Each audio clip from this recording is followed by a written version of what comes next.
Saudara dan saudari yang terkasih dalam Kristus, salam damai sejahtera untuk kita semua.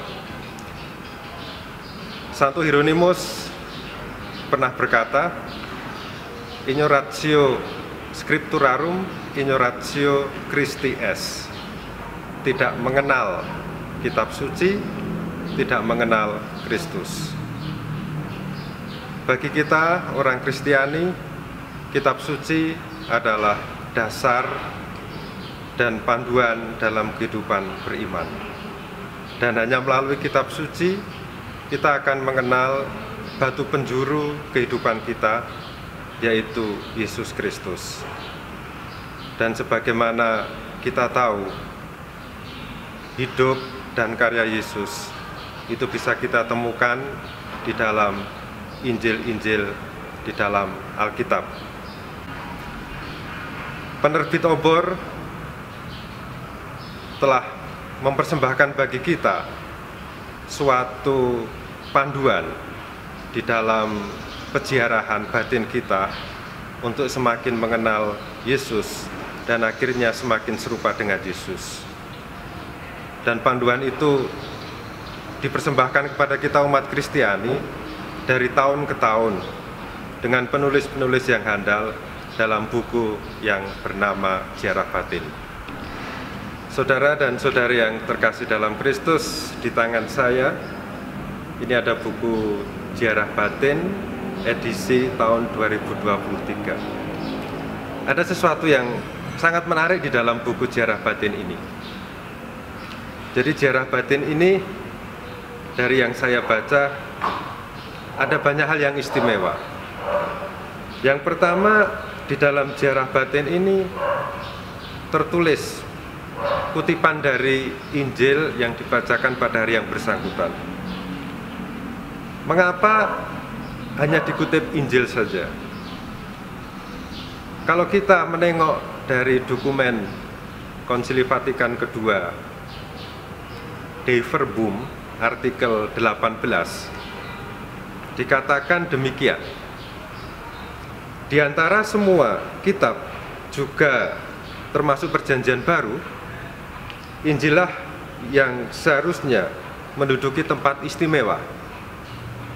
Sebab Injil merupakan kesaksian utama tentang hidup dan ajaran sabda yang menjadi daging penyelamat kita.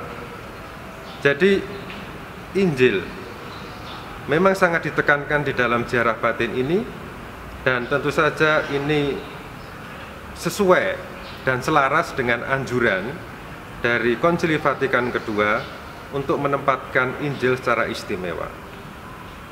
Lalu yang kedua, memang di dalam Ziarah Batin ini tidak dituliskan atau dikutip bacaan pertama dan juga Mazmur. Tentu saja ada maksud dengan tidak dituliskannya teks ini, bacaan pertama maupun Mazmur, sebab di sini ingin ditegaskan bahwa Ziarah Batin adalah semacam panduan untuk permenungan kitab suci dan tidak menggantikan kitab suci. Jadi dengan membaca Ziarah Batin, saudara dan saudari akan diajak untuk terus menempatkan kitab suci sebagai panduan utama. Jadi saudara dan saudari juga harus menggunakan kitab suci ketika merenungkan Ziarah Batin ini. Lalu kita juga di dalam Ziarah Batin menemukan permenungan-permenungan yang cukup padat, bermanfaat, praktis, aplikabel atau mudah diterapkan dalam hidup kita sehari-hari dari para rohaniwan yang tentu saja sangat kompeten di dalam menulis renungan kitab suci ini. Ada banyak hal yang bisa kita temukan, dan keistimewaan tidak ditulis oleh satu orang imam ini tentu saja akan membuat renungan-renungan ini semakin kaya. Ada penulis dari kalangan dosen, ada penulis dari kalangan mereka yang aktif di tengah masyarakat. Dengan demikian, para rohaniwan di sini memberi sumbangan kepada kita berbagai macam aspek dari kehidupan yang bisa direnungkan di dalam ziarah batin ini. Jadi selain kita bergumul dengan Injil yang tentu saja menceritakan tentang Yesus, kita juga diajak oleh para penulis renungan ini untuk semakin menjadikan kita manusia-manusia Kristiani yang serupa dengan Kristus. Milikilah buku ziarah batin ini, karena buku ziarah batin ini dalam arti tertentu istimewa. Sekali lagi, karena apa? Karena di dalam buku ziarah batin ini kita juga mendapatkan kalender liturgi, karena di sini dicatat berbagai macam bacaan, juga sekaligus peringatan dan hari raya. Kemudian ada Injil